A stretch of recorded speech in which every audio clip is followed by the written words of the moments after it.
Yo brothers, it's time to port this LSJ head. I'm ready. So now that I got this thing on the bench, I'm looking at it, seeing what we can do with this thing. I brought the actual header down from what was actually on this thing. These ports, pretty big. These ports, pretty small. Now if you look at the gasket that I got laying on there, you can see, the carbon ring. That's how big the port is on the header. And you can see how much smaller the port is in the exhaust. But obviously we can't just go and start porting out that big, because we need to make sure that we have clearance in the head, because if we port too big, we may blow into a water jacket, then the head's ruined. Either that or we gotta weld it back together, and that's never an easy feat, especially with cast aluminum.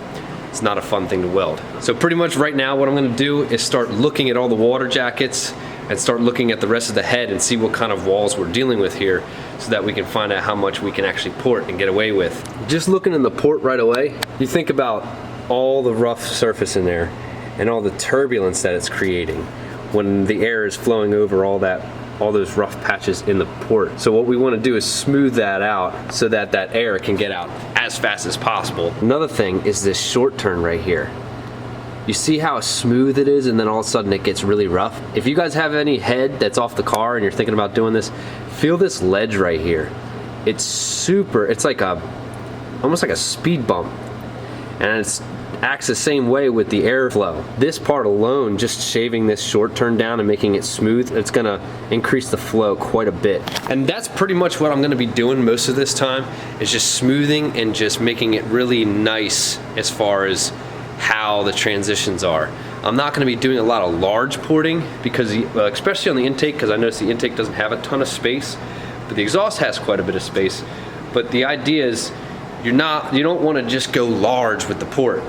You don't want to just go as big as possible, because a lot of times just going large actually decreases the velocity and doesn't give you the flow that you're looking for. What you want to do is create the same amount of volume throughout the entire port so it stays even. Obviously you want it bigger, but you don't want it to start growing as it goes out, or have it get smaller as it comes to the exit. Something that I can do right away to kind of see where the walls are on the port is stick my fingers in here and kind of see where the walls are here and where they stop, and then put my other finger on here and see how thick it is. From here to here, it's super thick. It could be quarter inch or more, but I know that I'm not going to be going that large with it, so I'm not going to have to worry about it too much on the bottom here. But this port goes in quite a bit more than the other one, and I just got to be aware of where it's going too, because it could be going up and around the port closer than these holes are. So now what I'm going to do is kind of get like a little welding wire or something, fish around in there and see where it actually goes, because I can't really tell. I see that it goes down and it goes up and back. I can actually see this rib that's in the port actually in that water jacket, and so that's going to be another thing that I got to pay attention to. I don't want to take too much of that rib down on the bottom of it, because otherwise I'll probably hit into that water jacket and then I'll create a big old hole in the port. So I got to watch out for that. So now with the top side of this port on the roof here, what I got to pay attention to here is where these lifters go into the port here. I need to measure down to see what kind of distance I have up here and how close I can get to that hole. Because once again, if I go too deep, then I'll be into the lifter and we're gonna have a bad day with that one. Now the sides, I have a lot of room on the sides. So you see these ports? These ports are actually go all the way through into the port right there. You see the entrance, and then it exits here. It's the same on all the ports on both sides. This one doesn't, it does have it, but it's a little different looking. But I have plenty of room on the sides to open it up, because of the fact that these are already part of the port and there's no water running in between these. Now I don't want to go and open it all the way up to that, but I will definitely extend it, just because of how much you saw this gasket has room on the sides. And not only that, the port inside, you can see how much wider it is inside the port than at the exit here. So I'm definitely going to open this up wider to get more flow that way, because what I want to do is match the opening with the inside port. Because if you see how it's working, it's pretty wide down underneath, and then it comes into this little opening, which is a lot of restriction right there. So if I can open this port up a little bit, then it will definitely provide a lot more flow. Since I'm going to be starting to mark up the port and where I think all the water ports are and the lifter pockets and all that, I'm gonna clean off this mating surface real quick.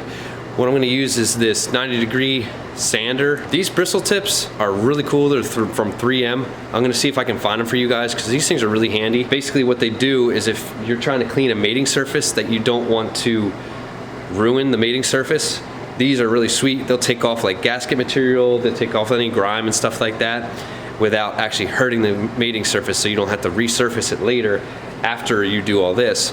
Like I said, I'll find them and put a link down in the description so that you guys can use them because they are super handy.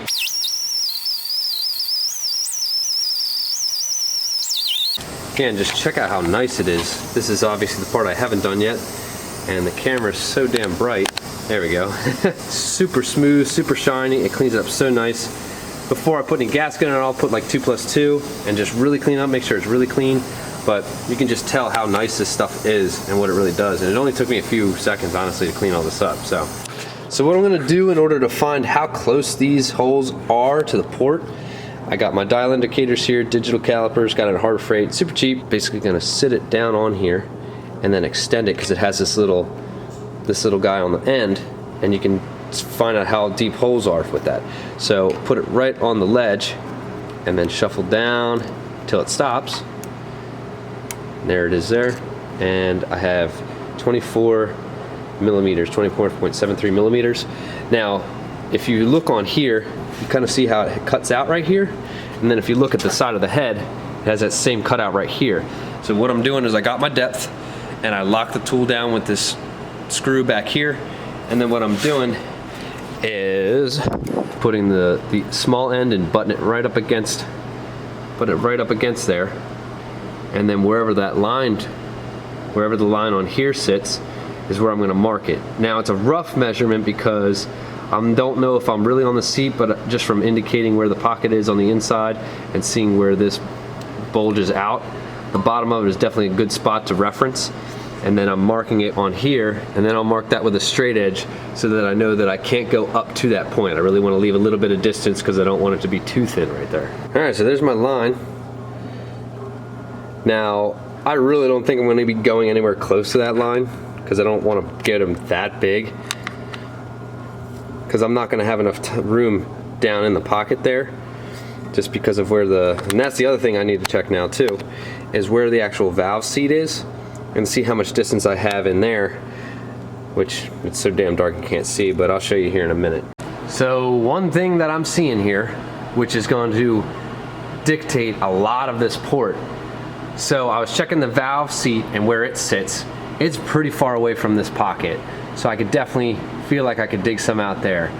And then I'm looking at the spark plug hole, and there's a ton of space between the wall and the port there.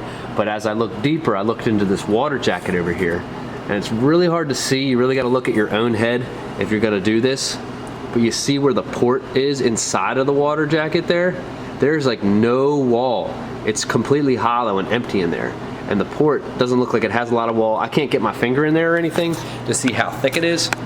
But just from seeing what it is, I really don't have a lot of space to port, and I'm sure that water jacket runs all the way across, so all those ports don't really have a lot of space. And as I'm looking at some of the other holes and getting a good look on it, there's the same thing throughout. So I'm not gonna be able to mess with the pocket too much.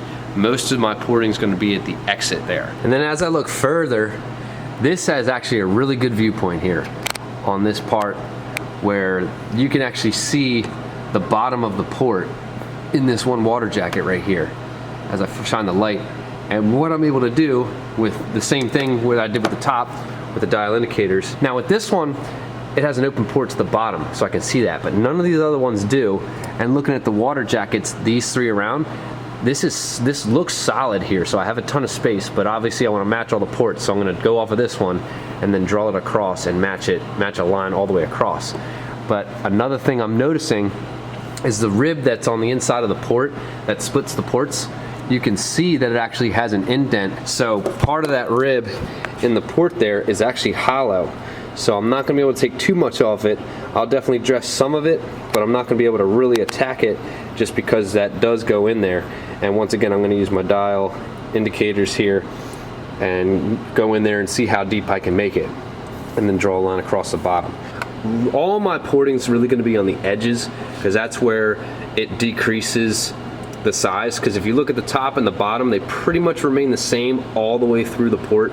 It's the sides of the port that actually are limited. So really I'm going to be grinding out the sides to create the volume that I'm looking for. Other than that, the rest of it I'm just going to be smoothing, and I'm going to be taking that divider down just a little bit to create a little bit more volume in the center of it. But other than that, those are my lines top and bottom. And now let's start talking about tooling. So the tool that I'm going to be using is a die grinder, and it's got this tip on it. I'm not really sure what it's called, but I'll find out what it is and put it in the description for you guys. And it has this little slot in it, you can see. I'm going to use this, and there are these little sanding strips that are different grits, and I'm going to use the most aggressive one first to start with that. And basically what I do is just put it into this and wrap it around and make sure it covers the tip, because if I'm just digging with the tip, then I'm going to gouge the port out. But I got to make sure, and that's why this is like maybe like a 1/2 inch, the slit in here, and these are whole inches, so it actually does create quite a bit on top. You just got to make sure that when it starts getting low, that it's not starting to push the top through the sandpaper and gouging the port.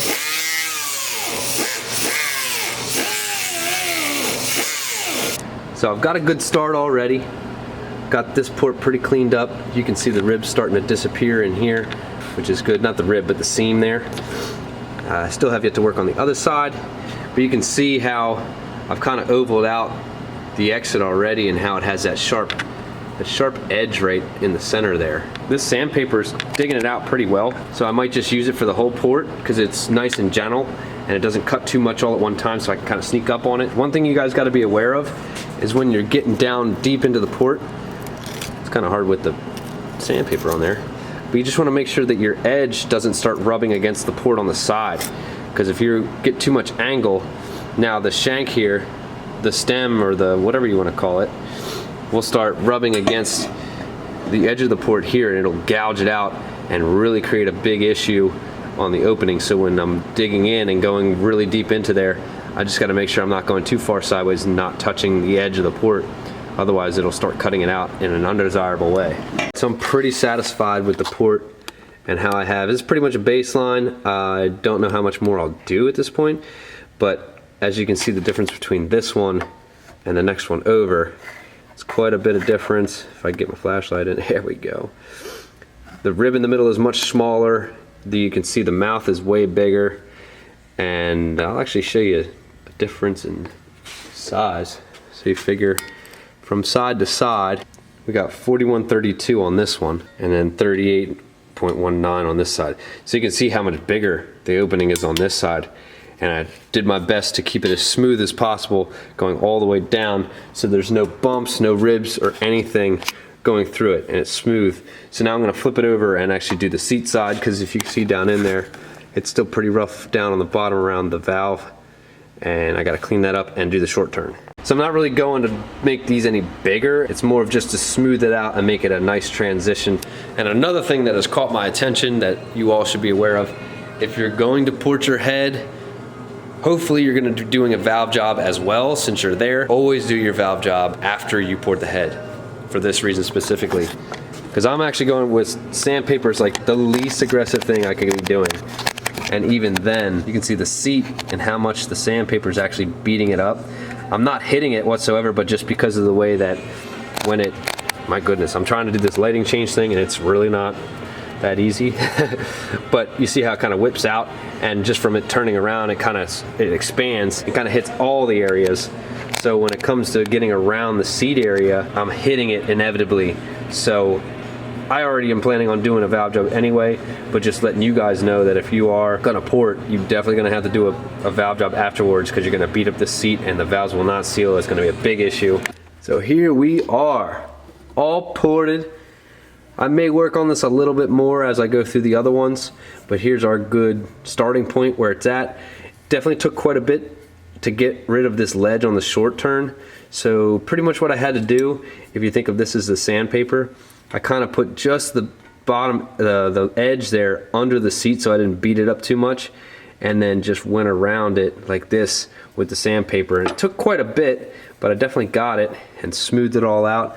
She's looking good, and it did get a little bit bigger. You can see by the difference of this port versus this port.